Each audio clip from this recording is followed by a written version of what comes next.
ವೀಕ್ಷಕರೇ, ಈ ಅಮಾವಾಸ್ಯೆಯ ಸಂದರ್ಭದಲ್ಲಿ ಸಿಂಹ ರಾಶಿಯವರ ಮಾಸಿಕ ಭವಿಷ್ಯ ಹೇಗಿದೆ ಎಂದು ನೋಡೋಣ ಬನ್ನಿ. ಅದಕ್ಕಿಂತ ಮುಂಚೆ ನೀವು ಇನ್ನೂ ನಮ್ಮ ಪೇಜನ್ನು ಫಾಲೋ ಮಾಡಿಲ್ಲ ಅಂದರೆ ಫಾಲೋ ಮಾಡಿ, ಲೈಕ್ ಮಾಡಿ ಹಾಗೂ ಶೇರ್ ಮಾಡಿ. ಆರ್ಥಿಕವಾಗಿ ಈ ತಿಂಗಳು ಉತ್ತಮ ಫಲಿತಾಂಶ ನಿಮಗೆ ಸಿಗುತ್ತಿದೆ. ಹಳೆಯ ಪ್ರಯತ್ನಗಳಿಂದ ಹಣಕಾಸಿನ ಲಾಭವು ಕೂಡ ನಿಮಗೆ ಲಭಿಸುತ್ತಿದೆ. ಬಾಕಿ ಉಳಿದಂತಹ ಹಣ ನಿಮ್ಮ ಕೈ ಸೇರುತ್ತಿದೆ. ಆದರೆ ನೀವು ಹೆಚ್ಚು ಖರ್ಚು ಮಾಡುವ ಪ್ರವೃತ್ತಿಯನ್ನ ನಿಯಂತ್ರಣದಲ್ಲಿಟ್ಟುಕೊಳ್ಳಬೇಕು. ಇನ್ನು ಉದ್ಯೋಗ ಕ್ಷೇತ್ರದಲ್ಲಿ ನಿಮ್ಮ ನಾಯಕತ್ವದ ಗುಣಗಳು ಹೊರಹೊಮ್ಮಲಿದೆ. ನಿಮ್ಮ ಹಿರಿಯ ಅಧಿಕಾರಿಗಳಿಂದ ಉತ್ತಮ ಗೌರವ ನಿಮಗೆ ಲಭಿಸಲಿದೆ.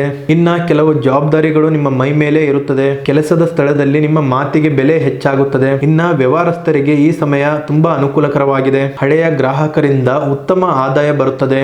ಆದರೆ ಈ ಅಮಾವಾಸ್ಯೆಯ ಸಂದರ್ಭದಲ್ಲಿ ಹೊಸ ಉದ್ಯಮ ಅಥವಾ ದೊಡ್ಡ ಹೂಡಿಕೆಯನ್ನ ಆರಂಭ ಮಾಡಲಿಕ್ಕೆ ಹೋಗಬೇಡಿ. ಇನ್ನ ನಿಮ್ಮ ಕುಟುಂಬದಲ್ಲಿ ಸಂತೋಷದ ವಾತಾವರಣ ಇರುತ್ತೆ. ಕುಟುಂಬದ ಹಿರಿಯರ ಆಶೀರ್ವಾದದಿಂದ ನಿಮ್ಮ ಕೆಲಸಗಳು ಸರಾಗವಾಗಿ ಸಾಗುತ್ತೆ. ಇನ್ನ ನಿಮ್ಮ ಕುಟುಂಬದವರೊಂದಿಗೆ ಧಾರ್ಮಿಕ ಕ್ಷೇತ್ರಗಳಿಗೆ ಭೇಟಿ ನೀಡುವ ಸದಾವಕಾಶ ನಿಮಗೆ ಲಭಿಸುತ್ತದೆ. ಇನ್ನ ಪ್ರೀತಿ ಸಂಬಂಧದಲ್ಲಿ ಇರುವಂತವರಿಗೆ ನಿಮ್ಮ ಸಂಗಾತಿಯೊಂದಿಗಿನ ಬಾಂಧವ್ಯ ಮತ್ತಷ್ಟು ಗಟ್ಟಿಯಾಗುತ್ತದೆ. ಆದರೆ ನಿಮ್ಮ ಅಹಂಕಾರವನ್ನ ಸ್ವಲ್ಪ ಕಡಿಮೆ ಮಾಡಿಕೊಂಡರೆ ಸಂಬಂಧ ಮತ್ತಷ್ಟು ಗಟ್ಟಿಯಾಗುತ್ತದೆ. ಈ ಸಿಂಹ ರಾಶಿಯವರಿಗೆ ಆಷಾಢ ಮಾಸದಲ್ಲಿ ದೇವರ ಕೃಪೆಯಿಂದ ಮನಸ್ಸಿಗೆ ಶಾಂತಿ ಲಭಿಸುತ್ತದೆ. ಈ ಆಷಾಢ ಮಾಸದಲ್ಲಿ ಸಿಂಹ ರಾಶಿಯವರು ತಪ್ಪದೆ ಶ್ರೀ ಕ್ಷೇತ್ರ ಧರ್ಮಸ್ಥಳ ಮಂಜುನಾಥ ಸ್ವಾಮಿ ದೇವರ ದರ್ಶನವನ್ನ ಮಾಡಿ. ಮಂಜುನಾಥ ಸ್ವಾಮಿಯ ದರ್ಶನವನ್ನ ಮಾಡಿ ತಪ್ಪದೆ ತುಪ್ಪದ ದೀಪವನ್ನ ಹಚ್ಚಿದರೆ ನಿಮಗೆ ಕೆಲಸದ ವಿಚಾರದಲ್ಲಿ ಉತ್ತಮ ಬೆಳವಣಿಗೆ ಕಾಣಲಿದೆ. 11 ಪ್ರದಕ್ಷಿಣೆಯನ್ನ ಹಾಕಿ ಸಂಕಲ್ಪ ಮಾಡಿಕೊಳ್ಳಿ. ಪ್ರದಕ್ಷಿಣೆ ಹಾಕುವ ಸಂದರ್ಭದಲ್ಲಿ ಓಂ ನಮಃ ಶಿವಾಯ ಎಂದು ಜಪ ಮಾಡಿ. ಇದಾಗಿತ್ತು ವೀಕ್ಷಕರೇ ಮಣ್ಣೆತ್ತಿನ ಅಮಾವಾಸ್ಯೆಯ ಸಿಂಹ ರಾಶಿಯವರ ಭವಿಷ್ಯ.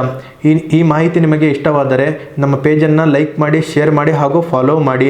ಇನ್ನು ನಿಮ್ಮ ಜೀವನದ ಯಾವುದೇ ಸಮಸ್ಯೆ ಇದ್ದರೂ ಕೂಡ ಈ ಡಿಸ್ಪ್ಲೇ ಮೇಲೆ ಕಾಣಿಸುತ್ತಿರುವಂತಹ ನಂಬರ್ಗೆ ಕರೆ ಮಾಡಿ.